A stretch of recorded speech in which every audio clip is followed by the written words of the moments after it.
Amanti del Giappone, vi lasciamo con l'ultima perla di questo viaggio. Riusciamo a visitare una sakagura, cioè il luogo di produzione del sake. È un procedimento di cui avevamo solo letto nei libri e che ci era stato narrato tante volte, ma vederlo dal vivo è stata una delle esperienze più magiche viste in terra nipponica. Preparatevi per qualcosa al di fuori dell'ordinario.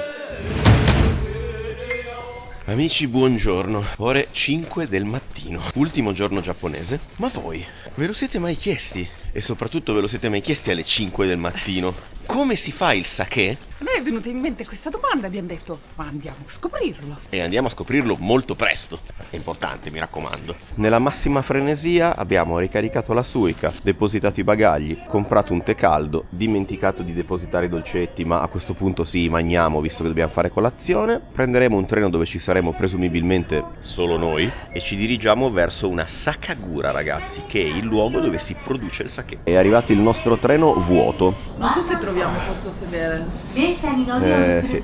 In tutto questo, mentre aspettavamo il treno, ho fatto un po' di spiegazioni a Franci su come si produce il sake, di modo che ci presentiamo, non dico esageratamente, ma un briciolino preparati. Spiegazioni che ovviamente io non è che sono nato imparato, ma le ho studiate in fretta e furia ieri sera. E in tutto questo, quale momento migliore Per ingolfarsi la bocca. con un po' di biscotti insabbiati giapponesi. Ma non è un biscotto, è un mocio. Moci insabbiati giapponesi. Un bel mocio catramato per iniziare la giornata. In questo momento siamo gli unici presenti in tutto il treno, quindi mangiare un biscottino direi che Ma non è un biscottino. non dovrebbe rappresentare un problema. In tutto questo, il Milan sta perdendo 1-0 in Champions League. Contro i leoni della Dinamo Zagabria, ragazzi. Allora, dove siamo?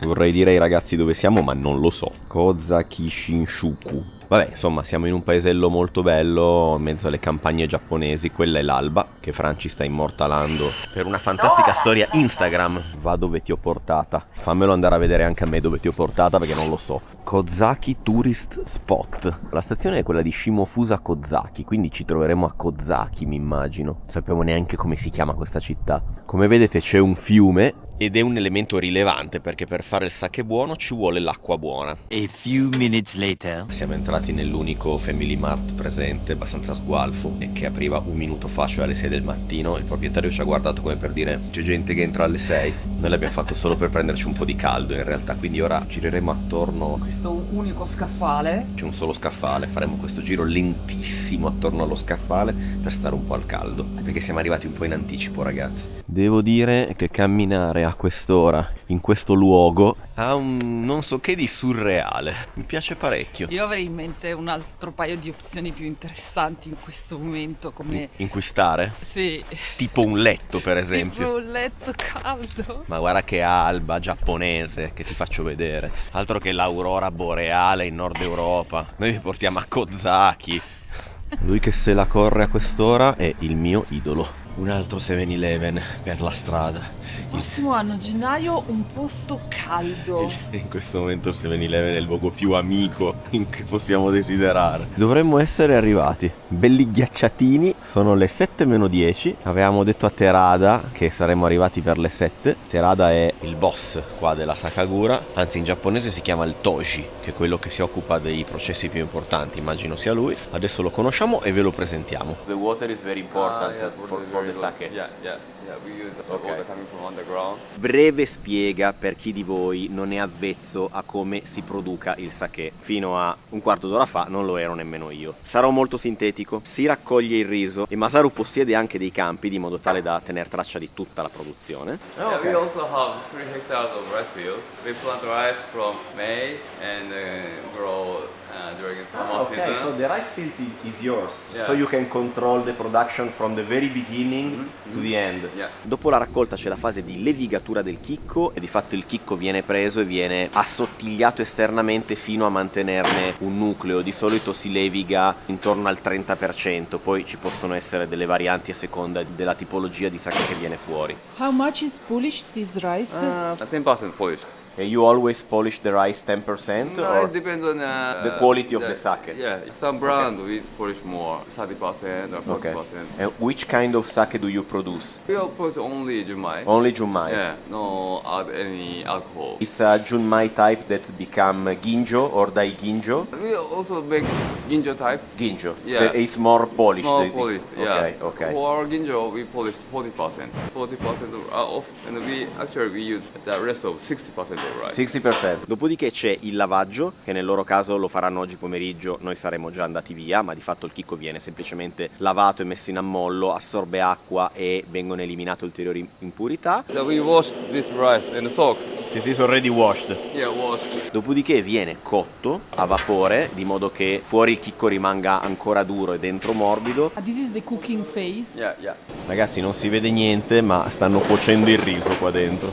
Vorrei farvelo vedere, ma è pressoché impossibile. Ci raccontava tra le altre cose che qui lavorano in circa 10-11 persone. Non è un lavoro facile, è un lavoro piuttosto faticoso. Si alzano molto presto la mattina. We have 350. 350? Yeah, yes. And it's always been a Sakagura. So your father, your grandfather, Yeah, yeah. how many generation? 24. Questo posto c'è da centinaia di anni ed è la 24esima generazione che produce sake qui, ragazzi. How many people work here? 10 people. It's enough or you need some more? You would like some more? I want some more. Yeah. It's difficult to find people that want to work in this world because it's very... it's okay. Yeah. Sostanzialmente, ragazzi, quella lì è una vaporiera gigante.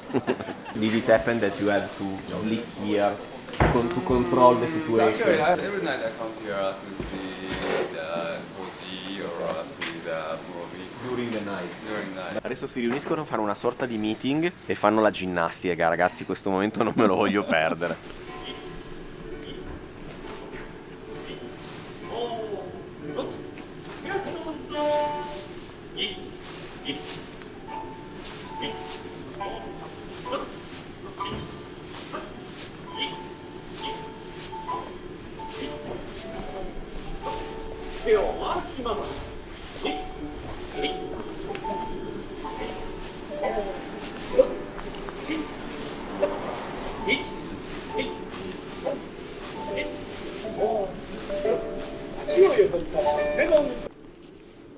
È molto bella l'atmosfera, ragazzi, è surreale questo posto, così con la luce dell'alba mattutina. Non sono più incazzata per essermi svegliata alle 5, sono felicissima. Diciamo che avere l'occasione di venire a vedere una cosa del genere è qualcosa che non succede tutti i giorni. Tra l'altro ne approfitto per ringraziare Nicola di Riso Sake, senza il quale non saremmo mai riusciti a venire in un posto del genere. It's from last December. It looks very clear. So this is Kimoto style sake. A long fermentation like 2 months. Kampai. Kanpai. È levigato al 70%, che significa che in realtà il chicco ha perso il 30% del suo involucro, va sempre ragionato al contrario. Quello che stiamo bevendo adesso ha un polishing del 90%, cioè resta il 90% del chicco sostanzialmente. It's a little bit yellow. Because of low polishing. It's from last year. Una cosa che non vi ho detto è che più il chicco viene raffinato e levigato e più rimane solo il cuore e più tende al bianco e al trasparente. Quindi il sake, che avrà un colore più pulito e più neutro possibile, probabilmente è stato levigato di più di altri. Quando vedete dei sake più colorati, più tendenti al giallino, sono stati levigati meno. Always 90%. Yeah, this is 90% polishing rate. Ma che bello sbronzarsi alle 9 del mattino.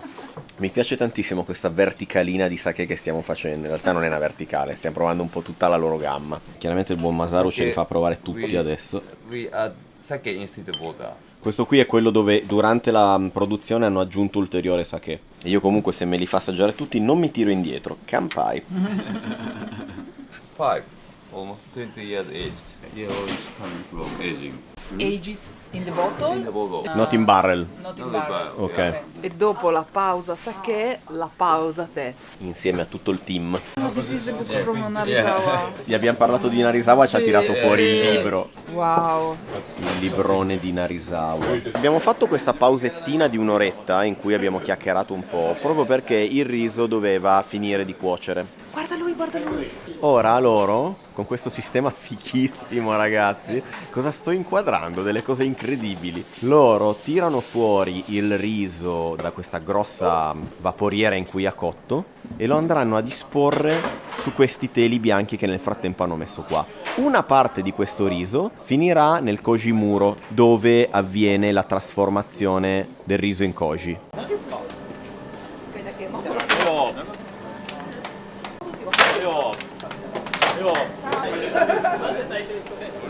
Hai rubato un pezzo di riso? Me l'hanno regalato, non l'ho rubato. Questo è il riso appena uscito dalla cottura. E come potete notare i chicchi sono proprio piccolini piccolini, perché sono chicchi successivi alla fase di levigatura, cioè gli è stato eliminato tutta una parte esterna per arrivare poi al cuore del chicco, che è quello che servirà per il sake. Sa di riso scondito. Tra l'altro ci vanno a mani nude ragazzi, ma la temperatura deve essere molto alta secondo me.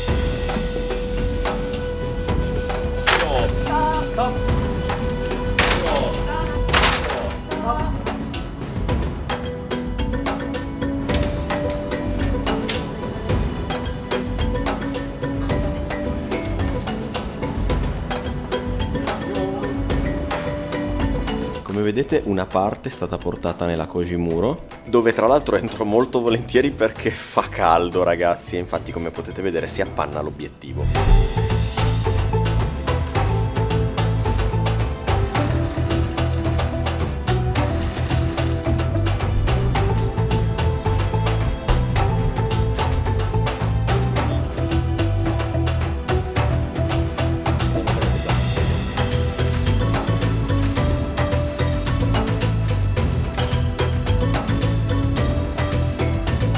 Mentre noi cazzeggiamo e facciamo copertine, lui corre come un pazzo. Ora, in questa stanza e su questo quantitativo di riso, che è solo una piccola parte rispetto a tutto il riso che è stato cotto, verrà cosparso l'Aspergillus oryzae, se lo pronuncio correttamente, che è quella muffa che aggredisce l'amido del riso e lo trasforma in zucchero, in modo tale da favorire poi successivamente la fase di fermentazione. Perché a differenza di quello che succede nel vino, qui il riso non è come l'uva che contiene già al suo interno zucchero, ha l'amido che deve essere trasformato in zucchero attraverso questo processo. Quindi qui nasce il koji. Questa è la muffa, l'Aspergillus oryzae, che andrà poi sparso su tutta questa quantità di riso. Comunque i giapponesi mi devono spiegare qual è il loro segreto, perché prima abbiamo chiesto l'età a Masaru e ci ha detto che ha 51 anni. Io sembro decisamente più vecchio e non ho 51 anni.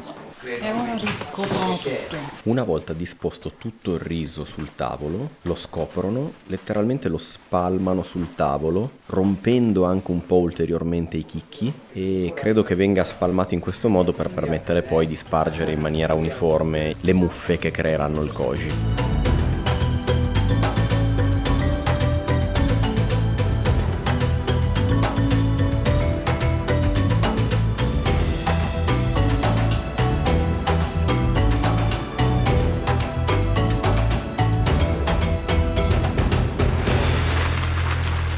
Don't move.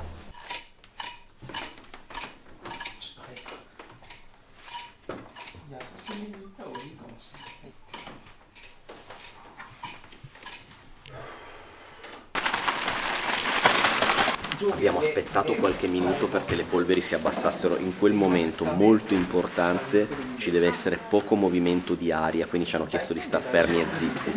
Adesso ribaltano tutto il riso, rifaranno il processo da capo di spargere di nuovo l'Aspergillus per 3 volte, di modo tale da essere certi di spargerlo un po' ovunque.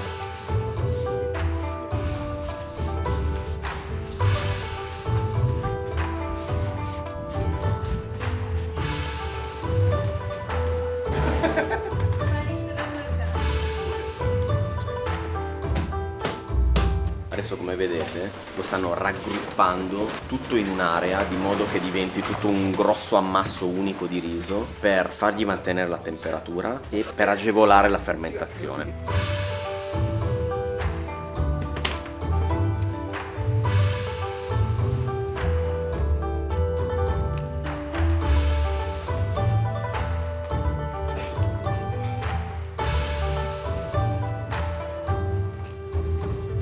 Dopo aver creato il koji c'è la fase cosiddetta dello shubo, prendono il koji, prendono altro riso cotto, prendono acqua e prendono lievito, ma nel caso di Masaru non usano lieviti, usano solo i batteri che ci sono nell'aria come lievito, e fanno questa seconda fase dello shubo. Lo shubo non è altro che il lievito madre del sake. Questa stanza qua, ragazzi, avviene la produzione dello shubo, che è il lievito madre, se ho imparato bene, che si unisce al koji per formare poi il moromi, che è la fase finale prima del prodotto finito. I try to explain very briefly the production of sake from the rice washing. I know it's very complicated, it's more complicated than that. So this is same ingredients: steamed rice, koji, and water. At the beginning of the shubo making, we mash everything. We put everything inside this bucket and mash with the bowl. Ah, ok, I see on your Instagram. Ah, yeah.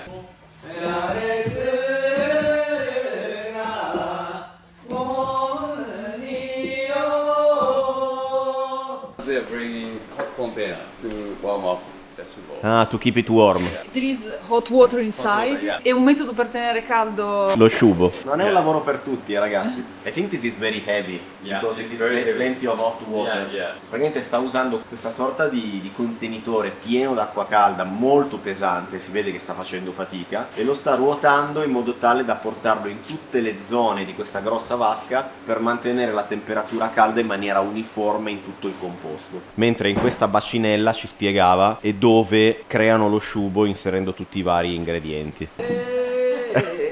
Because you sing during the making of shubo, ok. This shubo is still very quiet. No yeast fermentation yet. Already yeast start fermenting. Questo sta già fermentando. Vedete le bolle? Cioè è molto simile al lievito madre. Ah, ok. È diverso dall'assaggio di prima. È quasi frizzantino. The sake has like a 2000 years history, something like that. Yeah. When we start to eat rice, we start to make sake. The rice coming from China 3,000 years ago. People in Japan started to eat and make then- sake. Edo era, it's kind of very peaceful time. So that's why population getting higher. Okay. And then people start to enjoy drinking sake, enjoy eating miso, soy sauce, sake was invented like that time. We start to making sake here 350 years ago. Yeah, my ancestor decided to make sake here because we are close to Edo, Tokyo, and we can bring sake by the river. We can get nice water underground, Yes, and we obviously. can also get nice rice. This type of sake was taste more clear, less cloudy, lots of umami, Kimoto style sake. What's the difference between the Kimoto and the other kind of sake? Usually Kimoto style sake, we can get yeast from outside. Naturalist. Naturally. Other type of sake would They add. the Okay, yeast. okay, I It's a understand. big difference. Kimoto style takes long time and many bacteria tend to come inside the mash. It has more high acidity, strong yeast. L'ultima fase è quella del moromi. Quindi vengono uniti riso cotto, koji, shubo, acqua ancora se non erro. Il moromi può essere filtrato più volte e dal filtraggio finale del moromi si estrae il prodotto finale che è il sake. E adesso ci fa vedere dove si fa il moromi. So all these tanks are for the moromi? Yeah. For this sake, we add sake instead of water. More high alcohol and high sweetness. Praticamente qui aggiungono ulteriore sake. This is a kind of experiment or you do it every time? Yeah, Okay. First time. Sweet sake is very good with aging. Okay. It aged 3 years. Yeah. I read that normally sake has to be drink quickly, yeah. But it It's not depends depends on sake. Okay. Some sake is very good when it's fresh. But some sake like high acidity or high sweetness sake is very good for keep long. Ah, quindi non è vero, ragazzi, che il sake va bevuto subito. Alcuni sake ha senso berli subito, ma può anche essere invecchiato e sviluppare poi aromi e sapori differenti, un po' come succede col vino. Yeah, 15 days. Yeah. Wow, ragazzi, questo qua è completamente diverso, non sembra neanche più riso. It needs 2 weeks or 3 weeks more fermentation. Ok. Sa di sake. Si sente che non è ancora il prodotto finito. There is a strong acidity, a little bit of sweetness. I can feel the alcohol. And how many different kind of sake do you produce? Okay. 10? Yeah. Okay. 10 different rice, different polishing rate. The water is still the same. Yeah. Okay. All the It's same. the only element that don't change. The water and the bacteria. Yeah, yeast all the same. Ah, okay, Yeah, okay. because it's coming from the air. And the rice is the same quality rice that you use for cooking. Some sake we use the rice for cooking, and some sake we use special sake rice. Only for sake. Yeah, only Okay. for sake. You can eat sake rice, but it's not tasty. Less sweetness, less Okay. stickiness. Okay. Yeah, you can taste sake rice today. Lui è sceso come se fosse un cerbiatto. You do sake all year long or there are some months that the production stop? It depends on sake. This type of sake we make only in winter, but we have another type of sake that ferment more high temperature. So okay, that okay. type of sake we produce from April to July. So the Yeah. production never stop. You don't go in vacation. We will go vacation on Okay. on August. I know, like in Italy, okay.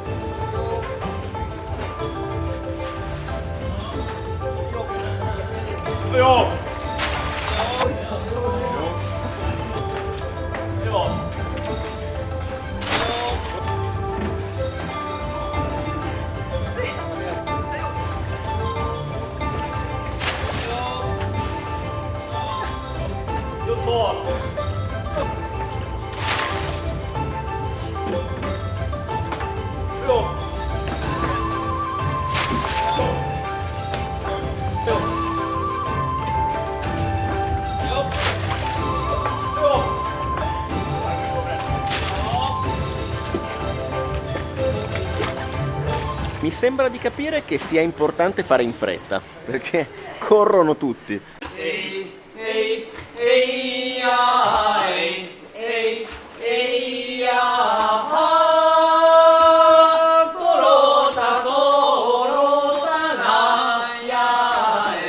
Quello che gli abbiamo visto fare adesso, che hanno anche cantato, è di fatto mescolare e rompere il riso che hanno messo molto velocemente all'interno di questo barile, e continueranno a farlo per un mese. Tutti i giorni rifaranno lo stesso processo di salire, mischiare, rompere. Nel frattempo la fermentazione va avanti, nei prossimi giorni cominceranno a venire fuori le bolle, la schiuma, tutto ciò che ha a che fare con la fermentazione, e i chicchi ovviamente più passerà il tempo e più assorbiranno liquido. Ci domandavamo e abbiamo domandato, ma perché correte così in fretta? Qual è il motivo tecnico? E la risposta tecnica è stata, prima finiamo, prima andiamo a pranzo.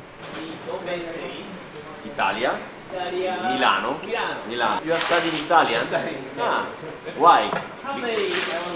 Ah, you want to visit Italy? Ok. Dopo il koji, lo shubo, il moromi, alla fine arriva tutto qua dentro, viene pressato molto lentamente e alla fine lì dentro c'è il prodotto finito che abbiamo appena assaggiato ed è buonissimo. Questa è un'altra macchina pressatrice diversa dalla precedente ma che fa lo stesso lavoro, e anche qui abbiamo il sake finale che adesso giustamente vuoi non assaggiarlo. This is brown rice sake. Ok. More sour. Yeah, this is more cloudy and more, yeah. I like it, this is my favorite one.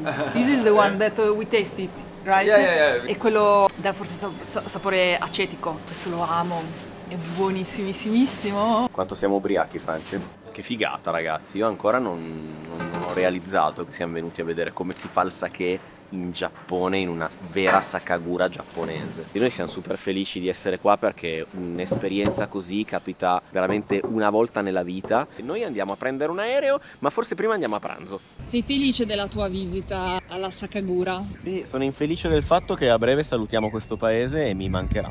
Ma ora ti consoli? Ma ora mi consolo con un ramen devastante, spero. Bene. Noi andiamo qui. Boh, il ramen mi dice comprami, io salgo. Mai dire mai, perché magari all'aeroporto me ne sparo un altro, ma possiamo dire che questo dovrebbe essere l'ultimo ramen del viaggio, Sì. nonché probabilmente l'ultimo pasto giapponese. Ramenino per entrambi, un po' diverso. Franci convinta che nel suo non ci fosse l'uovo, ne ha ordinato uno extra per poi scoprire che gliene arrivavano 2. Non sia mai che mangiamo meno di 6 uova al giorno. Si difende bene perché Narita per il momento non ci ha ancora dato soddisfazioni, a parte la visita alla Sakagura. Prego dimmi di sì perché è l'ultimo ramen, se no prendo ed esco adesso.